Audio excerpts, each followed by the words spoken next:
Seishu Handa is a professional calligraphy artist. He spends days doing just his art as this is his passion. One day he is presenting his calligraphy in a special exhibition when an older curator sees his work. The old man harshly criticizes Seishu's calligraphy, calling it traditional and soulless. This angers Seishu and he loses control, attacking the old curator, punching him straight in the jaw. Because of this scandal, he is sent to a small island near Kyushu. There is a small village there and Seishu lives there to improve his craft and learn more. While he is being driven to the village, he sees vast fields in the ocean. Realizing that this village is in the middle of nowhere, Seishu also sees the ocean and isn't even a little bit impressed with its beauty, fearing that he has lost his ability to recognize true art. When he comes to the village, he is awaited by the village chief, who greets him with a big smile. Seishu is confused by how small and traditional the whole village is. The chief brings him to his new home, but when Seishu tries to open the door, he can't because it's an older house. With the chief's help, the two enter the house and there they are greeted by Naru, the town's rascal. She is a small girl that likes to have fun and annoys Seishu right from the start. Later in the day, Seishu tries to focus on his work, but he still has a lot of unpacking to do. When he goes to make some tea, he sees the chief and Naru are still in his house having snacks. He throws them out and tries to continue his work, but Naru shows up again. She annoys him and he storms out of the house. Later, while looking out at the ocean, Seishu remembers how much he shamed his family back home and doesn't understand why his calligraphy is not good enough. Then Naru shows up and apologizes, showing that she also tried calligraphy. The two connect more and even have some fun in the ocean. Later on, the villagers come all around to help Handa unpack. He starts to realize the reason his father sent him to this small village. Seishu has been in the village for over a week and has not stopped working. He desperately wants to improve his art, but he just isn't satisfied with any of his projects. Meanwhile, the chief's son Hiroshi is awakened by his dad and his mom. They want him to bring some of his mom's cooking to Seishu as he has been working non-stop. Hiroshi is a lazy student and he does most things with zero enthusiasm. However, his parents order him to deliver the food. Seishu is visited by Naru and her friends from middle school, called Tamako and Miwa. Miwa and Naru reveal that Tamako wants to draw manga, which surprises Seishu. They all begin making fun of Seishu and tell him that his home was their hideout until he moved in. Seishu shows them a restaurant sign he has been working on, and the girls give him advice on how to improve it. Later in the day, Hiroshi comes to his house and knocks to bring him the food. Suddenly, the doors open and Seishu falls out of the apartment totally tired from work. Naru then shows Hiroshi all the work that Seishu has been doing, and Hiroshi is shocked by the amount of detail and hard work. He remembers how he himself is lazy, but Seishu inspires him to try harder. The following day, Naru once again visits Seishu only to find that he has collapsed. They take him to the hospital as he needs time to recover from exhaustion. There, all the villagers visit him, which makes him feel like he is starting to be part of this community. Later, an older patient comes to talk to him. When Seishu is released from the hospital, he is told that he was the only patient they have had in a long time. This makes everyone in the village theorize that Seishu might have spoken to a ghost. Naru goes around town asking people to see if she reads a milk cartoon correctly. She is very serious about learning. Meanwhile, Seishu calls back home to Tokyo to inform his agent that he has sent over some art. He is also out of black ink, so he makes his way down to the village store. There, he meets a kind old lady who owns the store. When he finally finds the ink, Tamako shows up also needing the ink. Seishu lets her buy it and decides to just use charcoal himself. While the two walk together, she tells him that she has been writing manga and wants to submit it to a magazine. Tamako gives him her manga samples and Seishu is shocked to find out that her manga drawings are extremely violent. The next day, Seishu gets a call revealing that he came second place in a calligraphy contest, and also finds out that he was placed behind a younger artist. This leads Seishu into a deep depression as he feels that his art is not improving. To cheer him up, Naru decides to take him to a mochi catching event in the village. Seishu agrees, but he isn't able to catch any. An older woman then explains that it's important to wait and seize the opportunities that are right in front of him instead of fighting for other chances. While he continues to work on his art, Seishu always thinks about the words of that old woman. He has to stop looking up and focus on the present and what is in front of him. Just as Seishu is about to find his inner peace, he gets mad about his phone and computer not working. Seishu makes his way once again to the village store to make a phone call to order new equipment. When he arrives, the old lady who owns the store shows him that they only have an old rotary phone. Seishu doesn't know how to use one of these phones, so Aki's younger brother has to guide him, which embarrasses him a lot. Later in the day, Miwa's father requests that Seishu paint a big phrase in the kanji style on his new boat. This phrase will be used as the boat's new name. Seishu wants to accept the offer, but he is anxious about messing up. When all the kids from the village put their handprints on the boat, Seishu can do his work and write the phrase. Seishu later thanks the boat's owner for giving him the opportunity to do his art. As the days go by, Seishu's house gets more and more filled with drawings. He works all day, But one thing that keeps him happy is the daily deliveries of Kanam, his favorite food. Miwa, Tamako, and Naru show up in the morning with a lot of homework. They want Seishu to help them with their homework, and Naru wants to learn calligraphy. Seishu refuses at first, but then Naru brings him Kanam. Seishu decides to help them, but while they do homework they will also practice calligraphy. Later on, they all go to the beach and he tries to protect them so they don't get hurt, but because he is from Tokyo and has no experience, he keeps slipping on the rocky beach. After their day at the beach, they walk back home, and Seishu keeps talking to himself about safety and keeping the group out of harm's way. The children realize that he truly cares for them, so they hug him and promise to not worry him anymore. Elsewhere on the island, Seishu's agent arrives and brings a young calligraphy artist with him. Naru is standing in front of a store selling snails when a car pulls up right next to her. From the vehicle comes Takao, who is Seishu's agent and basically his only friend. He has brought Kasuke with him, who is a young prodigal calligrapher. Naru makes fun of Takao's tattoos, and later both Takao and Kasuke get drunk in the village. Later on, Seishu is having a meal with Naru and Hiroshi. After dinner, Hiroshi meets Miwa and they both figure out that Kasuke is the calligrapher who beat Seishu in that previous contest.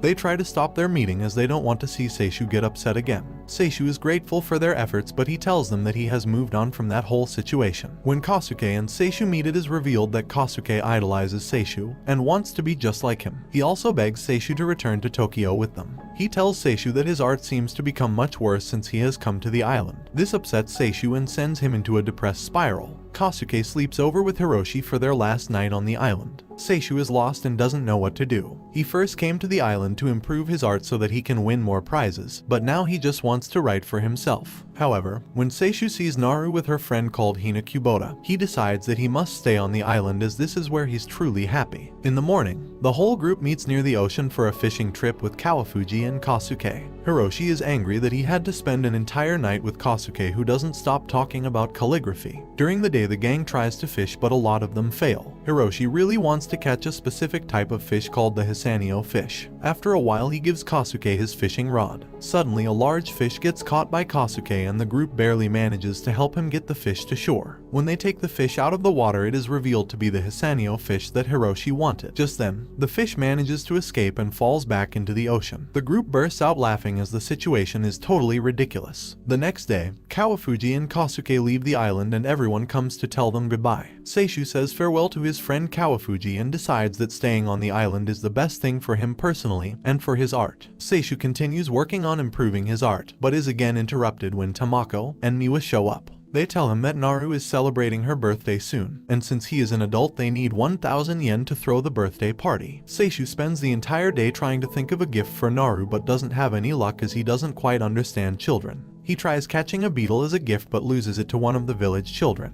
When he returns home, he sees that his entire house has been decorated with posters and there is a cake and all of Naru's friends. When Naru arrives, she sees that a birthday party is waiting for her. They also gift her with a "I will do anything" gift card that is from Seishu. The following day, Naru takes Seishu to visit the graveyard and pay respects to her late grandmother. At first, Seishu feels awkward for going to a graveyard but eventually accepts. When they reach the graveyard, he realizes that today is the Bon festival and a lot of the villagers come here to pay their respects. Seishu realizes that while Naru is always cheerful and smiling, she is also quite lonely. He then decides that whenever he has the time he will be there to take care of her so that she doesn't get lonely. Seishu has to write something for a special calligraphy contest, which is revealed to be the Naruka Institute contest. He has no new ideas and is stuck on what to draw. He decides to take a fresh bath and relax for a bit. He tries to fill the bath with hot water but then he realizes that the bath boiler is not working. Seishu then tries to prepare a hot bath with fire but then Tamako and Miwa mess around with it, making him angry. Later, Hiroshi and Seishu find that kids from another village are harassing Naru and her friends. They decide to get involved and it turns into a real mess with everyone yelling at each other. Later, the kids invite Seishu to play a Tarzan game with them in the woods and he accepts. While playing with the kids, Seishu goes his own way onto a small mountain. There he sees a beautiful sunset and suddenly he feels inspired to draw. He runs back home but accidentally falls off a cliff. Naru and the kids all return home and wonder where Seishu ended up. After a couple of hours, Seishu finds his way off the mountain and sees the beautiful night sky. While being scared for his life, he sees a shooting star and wishes to live and be saved. Suddenly, the villagers find and rescue him. Seishu calls Kawafuji to inform him that he has finished his submission for the Naruka Institute exhibit. The art piece says the word stars, as the inspiration came to Seishu while he was lost in the woods and saw the night sky. The director comes to visit Kawafuji and the two talk. The director expresses that it is time he forgives Seishu so that he returns. They also talk about how important it is that Seishu develops his true artistic style. Kawafuji later calls Seishu and tells him the good news. Seishu promises that he will soon return. Right after his decision, he starts to feel sad.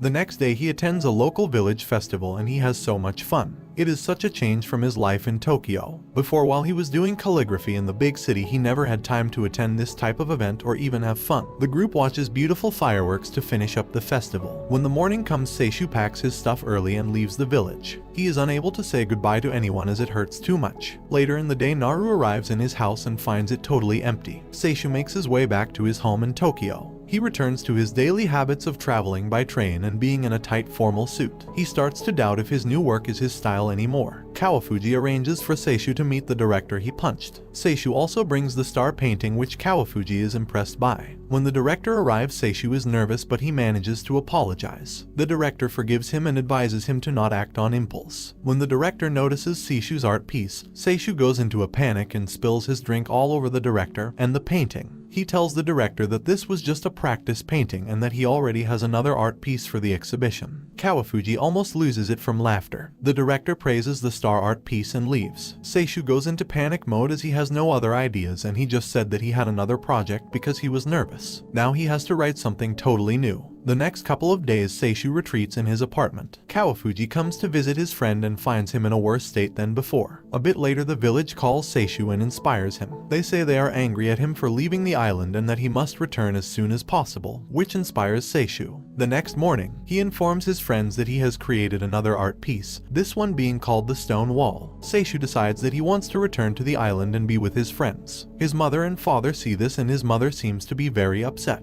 She doesn't want him going back to that island as she thinks it's a bad influence on him and thinks he will become strange. Kawafuji brings Seishu a package from the village. Meanwhile, the villagers start cleaning Seishu's house as they believe he is returning soon. When Seishu opens the box, he finds several gifts and also a big box of calligraphy texts. This is from Miwa and Tamako. Both of them won awards for their calligraphy art. There is also some work from Naru. Seishu remembers all the teaching he did back on the island and laments the fact that he was supposed to be there to congratulate his students. When his mother realizes what kind of influence the island is having on her son, she decides to allow him to return there. Seishu makes his way back to the island, riding in the back of a farm truck just like the first time he arrived there. He sees the beautiful ocean and this time he appreciates it. When he returns, the whole gang of his friends await him. They have a celebration. Kawafuji also informs Seishu that his stone wall art piece won 5th place in the contest. Seishu is pleased by this. However, he doesn't care about silly prizes anymore, but just doing what he loves and spending time with the people he cares about. Naru and Seishu sit together while the rest of his friends celebrate. The two talk and Seishu admits that now he only wants to create work he is passionate about,